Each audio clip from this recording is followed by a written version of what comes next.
বাংলাদেশের উত্তর পশ্চিমাঞ্চলে অবস্থিত চাঁপাই নবাবগঞ্জ জেলা তার সমৃদ্ধ ঐতিহাসিক ঐতিহ্য, প্রাণবন্ত সংস্কৃতি এবং প্রাকৃতিক সৌন্দর্যের জন্য বিখ্যাত। আনুমানিক ১৭০০ বর্গ কিলোমিটার এলাকা নিয়ে এটি বাংলাদেশের ৬-৪টি জেলার মধ্যে একটি। জেলার নাম নবাবগঞ্জ থেকে এসেছে, যার বাংলা অর্থ নবাবের স্থান। এর ইতিহাস প্রাচীন যুগের, প্রত্নতাত্ত্বিক প্রমাণ সহ প্রাগৈতিহাসিক কাল থেকে এই অঞ্চলে মানুষের বাসস্থানের ইঙ্গিত দেয়। এই অঞ্চলটি পাল, সেন এবং মুঘল সাম্রাজ্য সহ বিভিন্ন রাজবংশের উত্থান ও পতনের সাক্ষী হয়েছে, যা ঐতিহাসিক স্থান এবং স্মৃতিস্তম্ভগুলির একটি ট্যাপেস্ট্রি রেখে গেছে। চাঁপাই নবাবগঞ্জের উল্লেখযোগ্য আকর্ষণগুলির মধ্যে রয়েছে মহাস্থানগড়ের প্রাচীন প্রত্নতাত্ত্বিক স্থান, যাকে প্রায়শই বাংলাদেশের প্রাচীনতম শহর হিসাবে উল্লেখ করা হয়।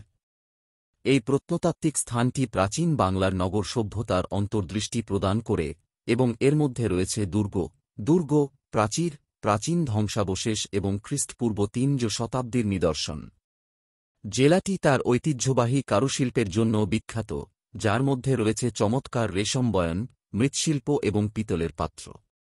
ঐতিহ্যবাহী নকশি কাঁথা সূচিকর্ম চাঁপাই নবাবগঞ্জের একটি লালিত শিল্প, যা স্থানীয় কারিগরদের সাংস্কৃতিক ঐতিহ্য এবং সৃজনশীলতাকে প্রতিফলিত করে।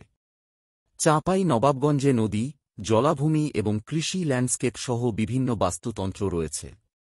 মনোরম পদ্মা নদী জেলার মধ্য দিয়ে প্রবাহিত, নৌকায় চড়া এবং মাছ ধরা সুযোগ দেয়।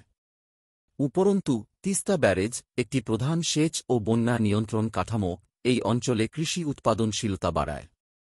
চাঁপাই নবাবগঞ্জের মানুষ, প্রধানত বাঙালি মুসলমান, তাদের উষ্ণ আতিথেয়তা এবং সাংস্কৃতিক উৎসবের জন্য পরিচিত। ঈদুল ফিতর, ঈদুল আযহা, মহরম সহ বিভিন্ন ধর্মীয় উৎসব ব্যাপক উৎসাহ উদ্দীপনা ও সাম্প্রদায়িক সম্প্রীতির মধ্য দিয়ে পালিত হয়। জেলার অর্থনীতি প্রধানত কৃষিনির্ভর, অধিকাংশ জনসংখ্যার জীবিকা নির্বাহের প্রধান ভিত্তি কৃষি।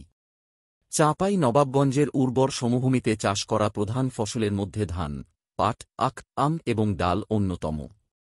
উপসংহারে, চাঁপাই নবাবগঞ্জ জেলা বাংলাদেশের সমৃদ্ধ ঐতিহাসিক উত্তরাধিকার, সাংস্কৃতিক বৈচিত্র্য এবং প্রাকৃতিক প্রাচুর্যের প্রমাণ হিসেবে দাঁড়িয়ে আছে।